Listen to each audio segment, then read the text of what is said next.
News 24 वेद जनमनाचा। Paris Olympic स्पर्धेत राधानगरी तालुक्यातील कांबळवाडीच्या स्वप्नील कुसाळेनं संपूर्ण देशाला अभिमान वाटेल अशी कामगिरी केली। पुरुषांच्या 50 मीटर एअर रायफल 3 पोझिशनच्या अंतिम फेरीत तिसऱ्या स्थानावर झेप घेत स्वप्नीलनं देशासाठी कांस्य पदकाची कमाई केली। हेलसिंकीमध्ये कुस्तीगीर खाशाबा जाधव यांनी कांस्य पदक पटकावलं होतं। त्यानंतर 72 वर्षांनी स्वप्नील कुसाळे या नेमबाजपटून भारताला कांस्य पदक मिळवून दिलं। मनू भाकर सोबतच स्वप्नील कुसाळेनं केलेली कामगिरी दैदिप्यमान आहे। जगभरातील मातब्बर खेळाडू 50 मीटर रायफल 3 पोझिशन स्पर्धेच्या अंतिम फेरीत पोहोचले होते। 8 खेळाडूंना 40 शॉटची संधी मिळाली होती। त्यामध्ये स्वप्नीलनं चमकदार कामगिरी करत कांस्य पदक पटकावलं। या यशानं कोल्हापूरसह अखंड हिंदुस्थानात आनंदोत्सव साजरा झाला। स्वप्नील पुण्यातील शिवछत्रपती क्रीडा संकुलात नेमबाजीचा सराव करत होता। तसंच तो रेल्वेत सेवा बजावतोय। ऑलिम्पिकसाठी पात्र ठरलेल्या स्वप्नीलचा दिल्लीतील शूटिंग रेंजवर सराव सुरू होता। 1 तपापेक्षाही अधिक काळ नेमबाजीचा कसून सराव करणाऱ्या स्वप्नील कुसाळेची आज 7वी परीक्षा होती।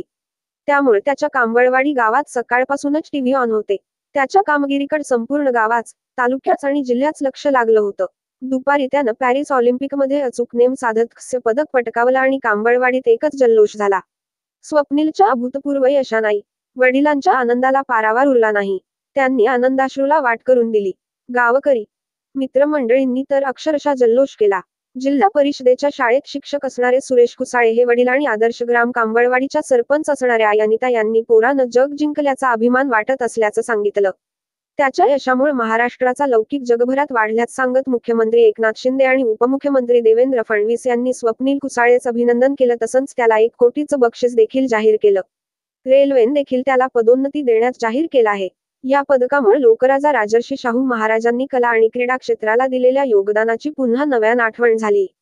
त्यांनी त्या काळात कला आणि क्रीडा क्षेत्राला दिलेल्या राजाश्रय आणि पाठबळामुळेच खेळाडू घडवण्यासाठी करवीरनगरी सज्ज झाली। त्याचाच परिपाक आज दिसून येतोय।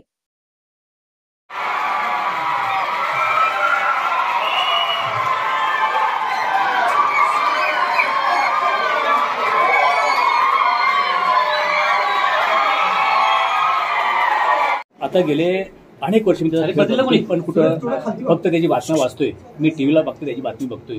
त्याचा प्रत्यक्षात मी कधी खेळ फारसा पाहिला नाही। आम्ही बघतो खेळ तर कुठं आमच्या मोबाईलवरती बघतो। मला त्याचा गेम त्याच्या जागी त्याच्या त्या पॉईंट ठिकाणी म्हणजे खेळाच्या ठिकाणी जाता आला नाही मला। पण आम्ही ज्यावेळी मोबाईलला त्याचा गेम बघतो, लॅपटॉपला बघतो, त्यावेळी खरोखर त्याची खेळाची चिकाटी फार मोठी दिसून येते। कारण अगदी पॉईंटमध्ये तो खालीवर असतो आणि ही त्याची मेहनत खरोखर त्याच्या श्रेयाला खरोखर कारणीभूत ठरली। स्वप्न फार मोठं होतं आणि ते त्यांना पुरं करून दाखवलेलं असं स्वप्न देशातल्या असताना हे करून दाखवावं मला वाटतं। भारत माता की जय, भारत माता की जय, भारत माता की जय।